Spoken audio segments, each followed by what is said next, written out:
When I set out on this, I had no idea where the trail would take me.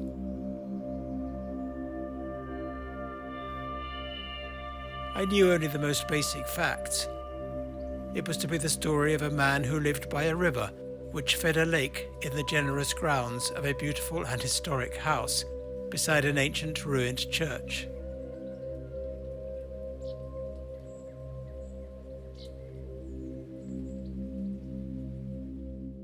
Although his passing left many ripples in its wake, his possessions were almost all sold upon his death, and, as he had no children, he was the last of his line.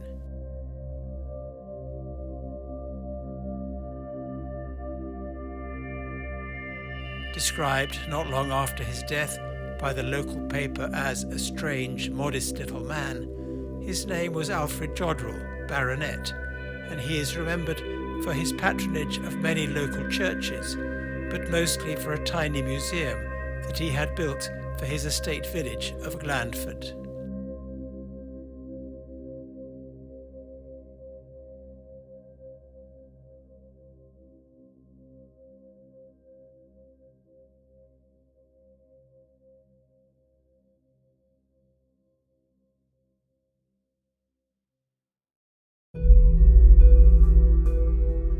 This is the only image we could find of Sir Alfred. Proudly postured in his ceremonial regalia, he appears the confident epitome of the Victorian aristocracy from whence he came, a Norfolk family, with connections in church, state, the military and the arts. Sir Alfred inherited Bayfield at the age of 35, upon the death of his father's first cousin.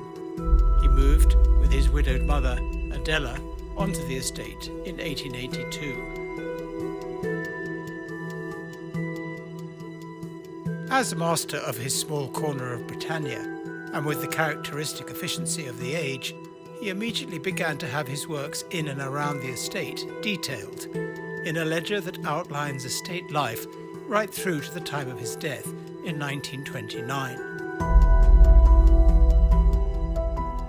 To the observer, his fortunate inheritance would seem to have laid the foundation for a relatively carefree life as an aristocratic member of the landed gentry. But the ledger doesn't tell the whole story. His grave is so modest that, were it not for the work of the church wardens, it would be totally hidden. This is surely not how a proud Victorian baronet of noble family would normally be remembered. Old English furniture and objects of art from the collection of the late Sir Alfred Jodrell was the subject of a sale at Messrs Sotheby's yesterday. £2,550 was given for a set of 10 Chippendale mahogany chairs. A 12th century bronze bowl engraved with scenes from the life of St Ursula fetched £640. A total of £11,778 changed hands. Alfred was clearly a collector of fine art and craft, but he was equally passionate about the natural world. For many Victorians, all nature was still seen as the direct work of God. Happy, truly, is the naturalist. He has no time for melancholy dreams. The earth becomes to him transparent. Everywhere he sees significances, harmonies, laws, chains of cause and effect endlessly interlinked, which draw him out of the narrow sphere of self-interest and into a pure and wholesome region of solemn joy and wonder. And seeing grandeur in the minutest objects, estimating each thing spiritually and by the amount of divine thought revealed to him therein. The Bayfield estate dates from the time of Edward I and lies in the valley of the Glandford Chalk River. The lake was dug in the late 18th century when the Jodrell family first acquired the estate. Of course, much has changed since Alfred's day, but it remains a place of beauty and tranquility. And as a God-fearing rural landowner, the glories of the natural world would have meant more to Alfred than just a source of income. On the 9th of July 1887, for example, he won first prize at the Holt Horticultural Society for a very pretty and most tasteful dinner table design. Alfred was an active member of the community, often performing in local amateur theatricals. He quickly gained a reputation for generosity too, and frequently hosted village events and parties at Bayfield. Sir Alfred has engaged the Terradiani troupe of acrobats from London. There will also be Punch and Judy shows, boating and dancing. The Holt Volunteer Band are engaged, and all that attend are invited by Sir Alfred and Mrs. Jodrell to partake of refreshments. As the seasons changed, so did the nature of his embrace of his community. In January 1888, Sir Alfred Jodrell, Bart, the High Sheriff, invited 200 of the tradespeople of Holt, Norwich, Cley and Blakeney to a ball and supper at Bayfield. The adornments throughout were of the most elaborate description, and the High Sheriff spared neither expense nor labour, providing a treat of unexpected magnitude to those invited. Sir Alfred's generosity towards his neighbourhood would have been much appreciated. Towards the end of the 19th century, life for those living off the Norfolk land was harsh. While the Empire's campaigns were being fought in faraway lands, at home there was growing discontent. Falling food prices created rural unemployment, which had knock-on effects in the towns and cities to which workers migrated in their thousands. 30% of the population was at or below the poverty line by the end of the century, and trades unions are beginning to consolidate their influence, especially with agricultural workers and especially in Norfolk. Sir Alfred was clearly well aware of the plight of the rural working class. Throughout his life, he frequently supplied turkeys, chickens and rabbits to villagers as well as to the Norfolk and Norwich Hospital. His interest in the country's fate is evident in his allocation of a room in Bayfield Hall dedicated to the discussion of politics. In the autumn of 1885, he made his way to Cley to speak in support of the Conservative parliamentary candidate at Hustings, where he was quoted as saying, "What is conservatism? The conservative cause is identical with civilization. It signifies the improvement of the whole world and the supremacy of the English race." A predictable attitude for a man of Sir Alfred's standing. But in 1885, landlords had been made liable for their tenants' health. Not one to stint, Sir Alfred set about improving the lot of his workers by building houses for them on the estate at Glandford.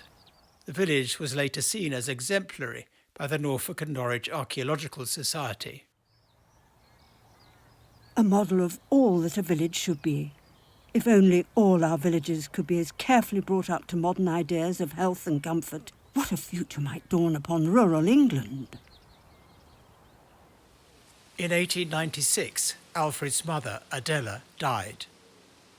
We regret to announce the death of Mrs. Jodrell.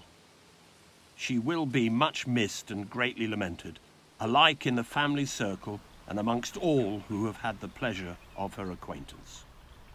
Alfred's life was about to undergo a fundamental change.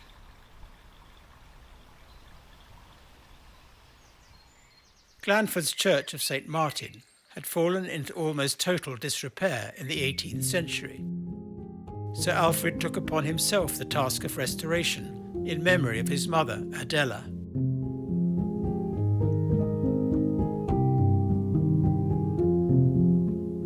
Again, no expense was spared.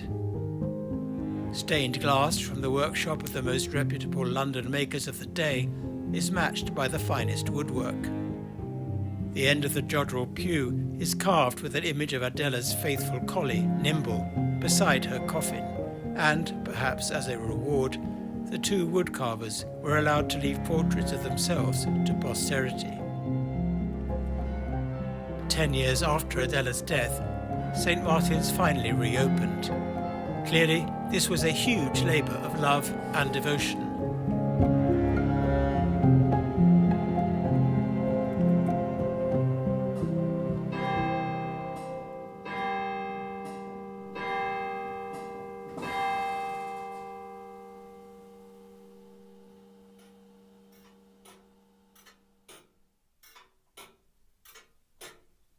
Of course, no church would be complete without a church clock, and Glandford's is no ordinary clock. Sir Alfred arranged for it to have a 12-bell carillon, which would play various hymns every 3 hours from noon until 9 in the evening. The death of his mother back in 1896 seems to have opened an opportunity for Alfred, because within 6 months he married Jane, the 48-year-old daughter of the Earl of Verulam, in a small wintry ceremony far from either of their homes. The union would eventually come to haunt both of them for the rest of their lives.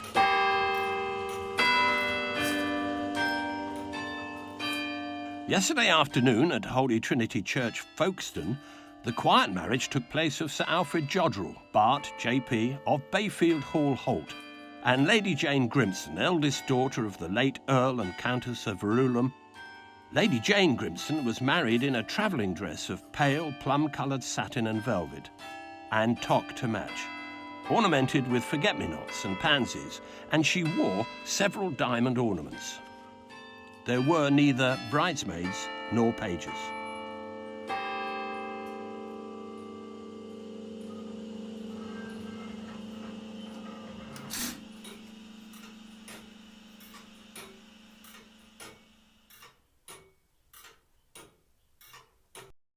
Apart from an important modernisation made at the hall, in the early days, married life doesn't appear to have impinged much on Alfred. Although the estate logbook is silent on domestic issues, Jane was by her husband's side when it came to his local work as a benefactor. There was also a jumble sale of second-hand clothing and a stall for the sale of pork and rabbits kindly sent by Sir Alfred. Throughout the afternoon and evening there was a steady stream of buyers, including many from a distance. The entire proceeds, amounting to £100, were given by Sir Alfred Jodrell to the Holt Restoration Fund. The stall holders were Sir Alfred and Lady Jane. Churches and other good causes feature heavily throughout the Bayfield logbook. Scarcely a parish within 20 miles doesn't benefit from Sir Alfred's patronage. Wiverton. There has very recently been erected in the parish church, as the gift of Sir Alfred Jodrell, Bart, whose numerous benefactions to churches in this diocese are well known, an elaborately carved oak altar table. The front is of exquisite design in which fruits and cereals are delicately blended, and in relief are shown on panels 3 Maltese crosses. The altar was just the start. Sir Alfred went on to commission choir stalls for the church and later donated the organ which he'd had at Bayfield. Described by its restorers in 1997 as a small but magnificent creation, the organ had first been seen at the Great Exhibition in London in 1851. At Leatheringset, where Adela lay buried, Alfred and his sister Marion commissioned another elaborate tribute to their mother, an ornately carved reredos that today dominates the altar. Even though the family home had been sold after his uncle's death, Alfred still felt a strong connection with the village of Saul, 12 miles south of Bayfield. He devoted considerable time and money to the magnificent 15th century church, which had escaped the desecration of subsequent centuries.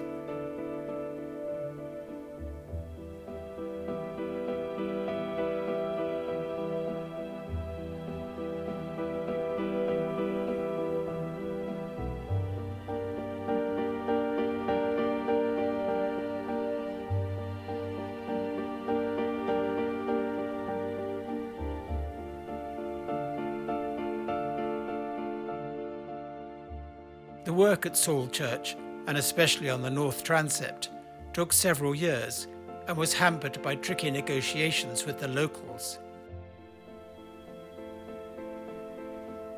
I imagine that Jane might have found Alfred's ongoing dedications to his mother's memory a little disturbing.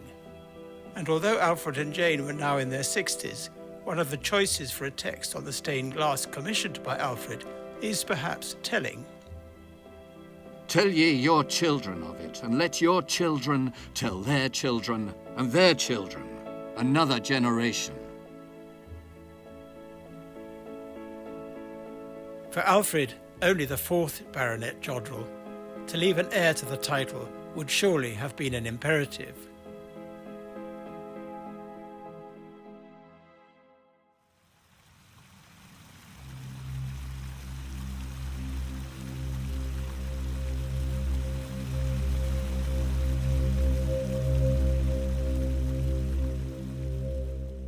It's clear from the sales reports after his death that Alfred was a keen collector, and among other things, he collected seashells. Collecting these mysterious and symbolic remnants of exotic creatures, often brought from the farthest reaches of the empire, was for some further evidence of God's wonders, and became a popular hobby. By 1914, his collection had outgrown Bayfield, and, despite the looming war, he began work on a building in Glandford, purpose-made for displaying his shells. The project must have been something of a distraction, because it is around this time that the hidden, painful reality of his marriage with Jane is finally shared with his immediate family. Jane is spending more and more time away from Bayfield. She is given an ultimatum by her husband. She may take alcohol only if under doctor's orders, and is obliged to spend at least 3 months of the year away from Bayfield and outside Norfolk altogether. And Alfred is unbending in his determination to see her comply. I will consent to have Jane back at Bayfield on the 1st of December if she undertakes to carry out the following things. In her support, Jane's brother drafts a passionate letter. But do your best by kind treatment and affection to atone for conduct which I believe I'm right in attributing to unwholesome brooding over real misfortune, in which you have my deepest sympathy for both of you. With a hint of warning. It strikes me that you have allowed yourself to brood over the first and really serious misfortune, until your mind has become obsessed with a morbid hallucination, under the influence of which you've said and done things which, were they to come to the attention of your neighbours in the county and to that of the Norfolk clergy, would very seriously jeopardise that reputation which you have hitherto enjoyed, and upon which I believe you set a high value. And predictably stoic advice.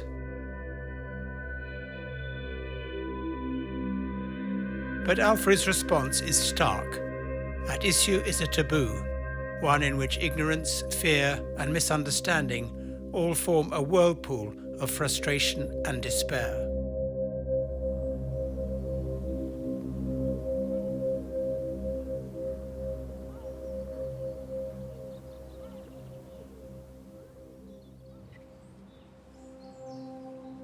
It's difficult to disentangle the timeline of these harsh events, as few records remain. But it's clear that Jane is regularly exiled from Bayfield. Behind it all is a stigmatized and unhappy Jane, and an intransigent and frustrated Alfred. This is made clear in an exchange of letters between Jane's brother, Sir Alfred, and his physician, Dr. Barton of Norwich. Sir Alfred has told Jane's brother that the marriage has never been consummated, owing to a physical malformation existing in Lady Jane.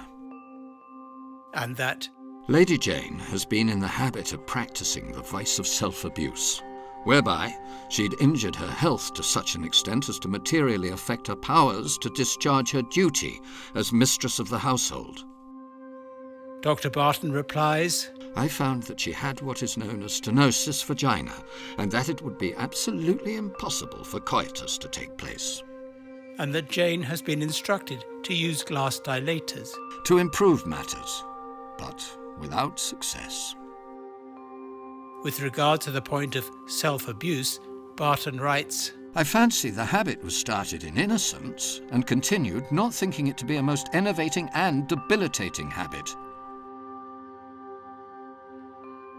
Although the consultation seems to have taken place only in the previous month, Jane is deemed incapable of conducting herself appropriately in the management of the family home, and, to all intents and purposes, divorced.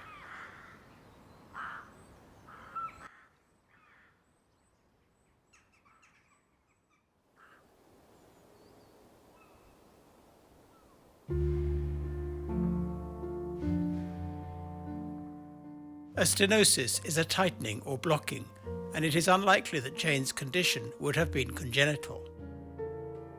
Known now as vaginismus, it is classified under the umbrella of genitopelvic pain penetration disorders, which can affect women of all ages.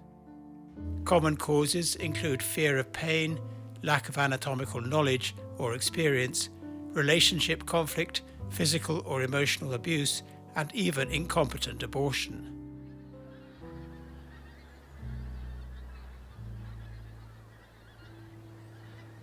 The condition can usually be overcome by the gentle, patient use of glass dilators, a procedure which is unlikely to be pleasurable.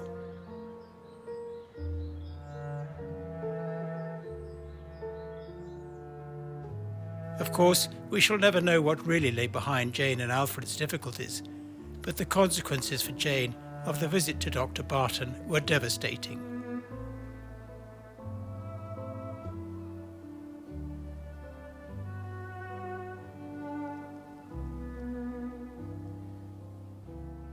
For Alfred, however, life moves on, much as before. At Stoddy, in the medieval Church of St. Mary, Sir Alfred bestows yet more generous patronage. Fine seating, like the pews he had provided in Wiverton and Litheringset, and a new carved altar provide the finishing touches alongside the choir stalls. Commissioned by Alfred's widowed sister Marianne, they are dedicated to the memory of her husband. Located so close to the vulnerable Norfolk coast, the war effort inevitably comes to Bayfield.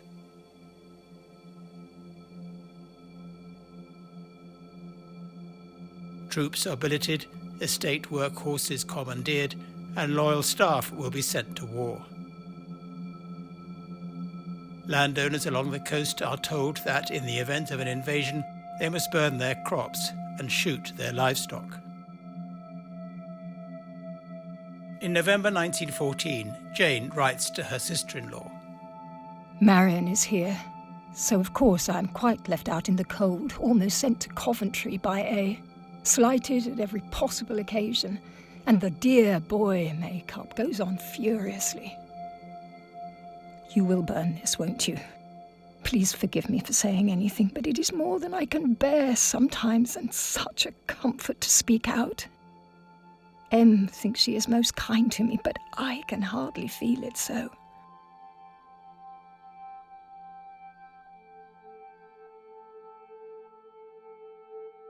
In spite of the war and the situation in the home, the ledger continues to log the work around the estate as if everything were totally normal.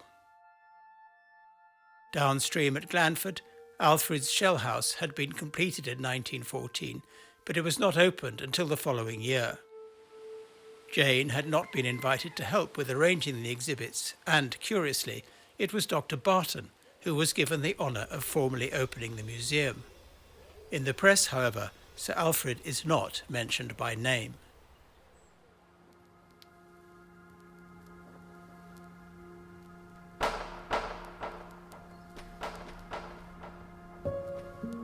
A very enterprising step has been taken in North Norfolk with a view to the perpetual aid of the Norfolk and Norwich Hospital.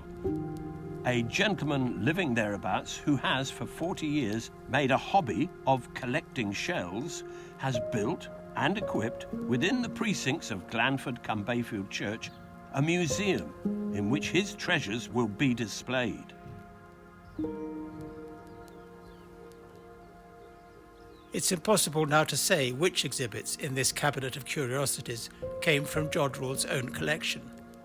Shells hold a timeless fascination in almost every culture, and there have been many donations to the museum over the years.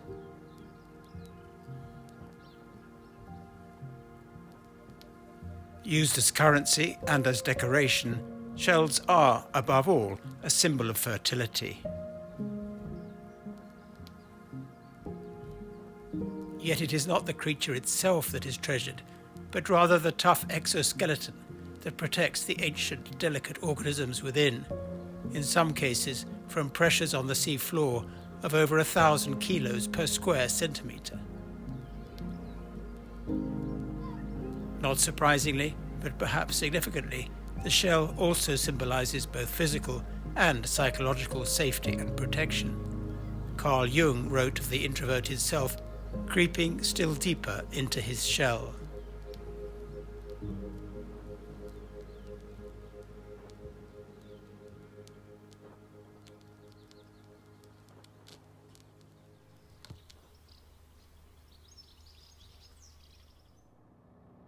Two years into the war, Jane's permanent banishment from Bayfield is finally triggered. An airstrip has been levelled up on the eastern edge of the estate, and on the night of the 31st of January 1916, a Zeppelin of the Imperial German Air Service, wandering in search of a target, dropped its bomb load. Although there are no direct hits on the hall, one outbuilding is wrecked and windows are shattered. War had arrived at Bayfield, suddenly and by night. The experience is later said to have been both the cause of Jane's failing health and the reason for her subsequent absence from Bayfield.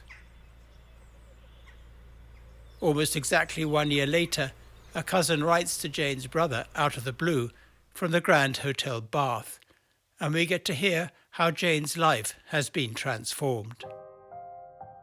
You will wonder why I am writing to you, but the fact is that your sister Janie, who I had not seen for about 40 years, made herself known to me when I came here 3 weeks ago.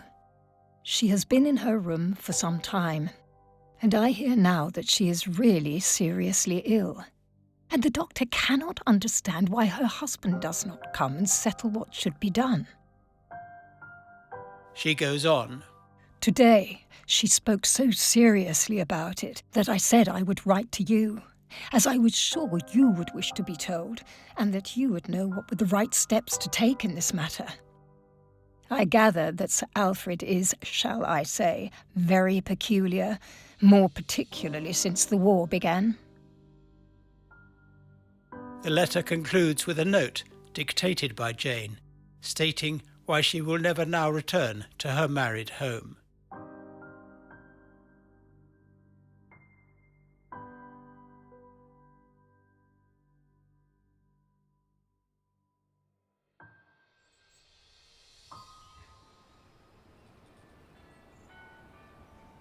Within days, Jane's sister-in-law Fanny arrives in Bath and writes to her husband.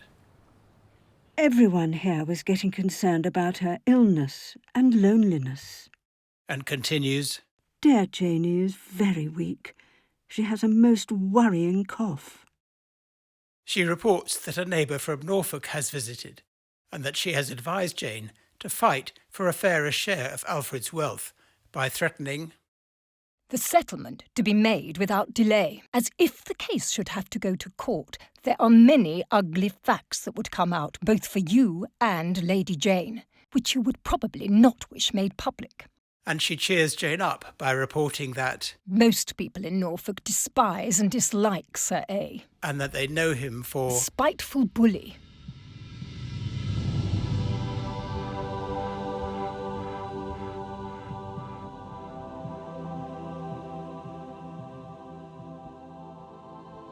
Two days later, Fanny writes to Jane's brother again. Her paralytic condition is her anxiety, and that is really the illness and growing helplessness. I told the doctor I would not leave if likely to get worse, but he said, oh, it's usually a matter of months, not days. And I've said I could return. Fondest love, and hope to see you tomorrow.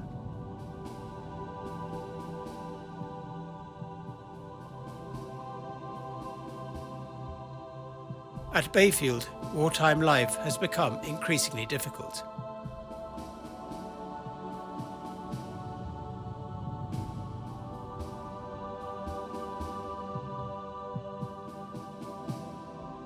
But eventually peace comes, and life on the estate gradually returns to a transformed normality.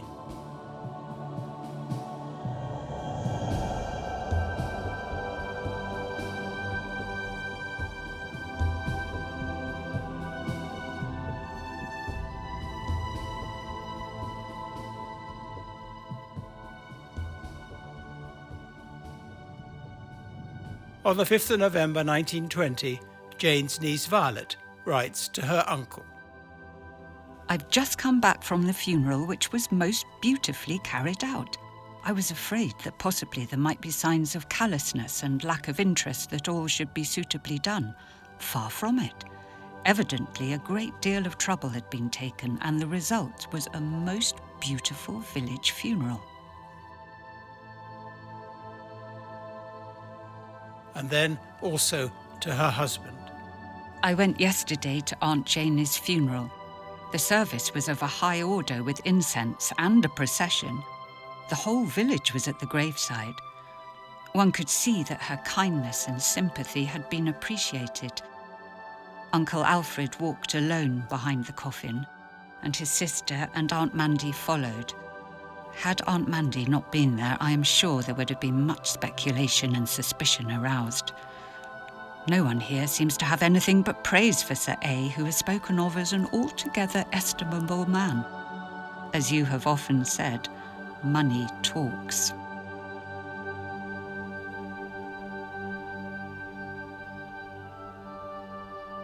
On Jane's death certificate, issued in Bath, cause of death is recorded as paralysis agitans.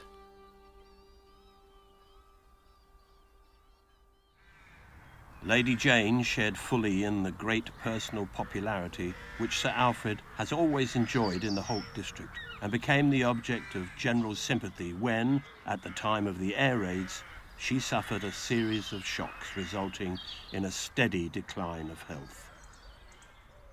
And so, with Jane's body brought back from Bath and interred at Leatheringset alongside her mother-in-law Adela, Alfred's routine quickly reasserts itself.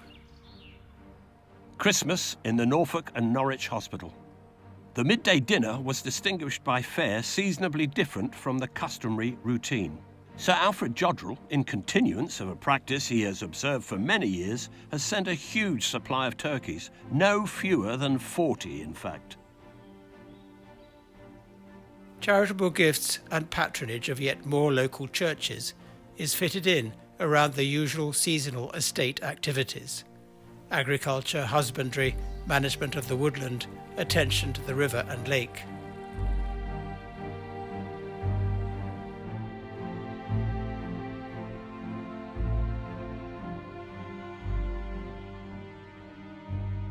The annual fete was held in Bayfield Park on Thursday by permission of Sir Alfred Jodrell. This year the proceeds were for the benefit of the Queen Alexandra Memorial Fund, and Sir Alfred gave all the prizes for competition and paid all the expenses in connection with the fete.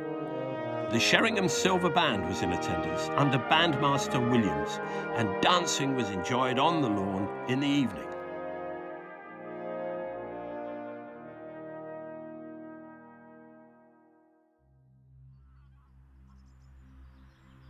The 15th of March 1929 is recorded as being overcast, with light drizzle, and with the temperature barely reaching 3 degrees.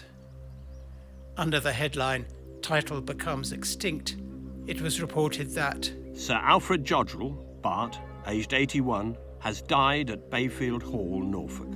He was the 4th Baronet, and as he leaves no heir, the title becomes extinct.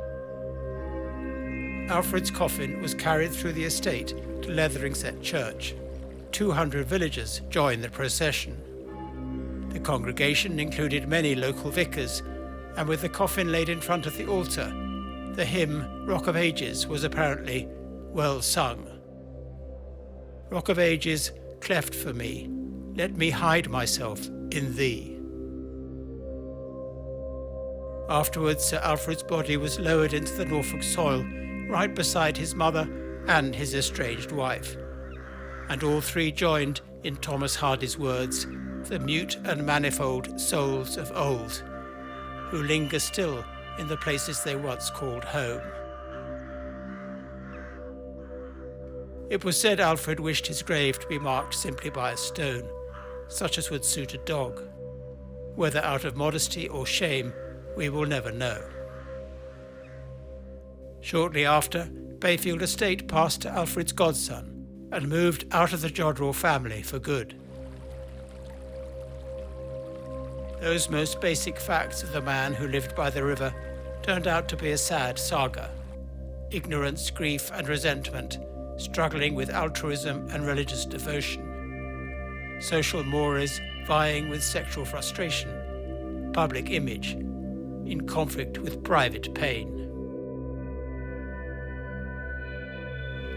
The current owners of Bayfield have bypassed the Jodrell Lake and re-established the natural meanders of the River Glandford, thus ensuring that its gentle flow continues uninterrupted to the sea.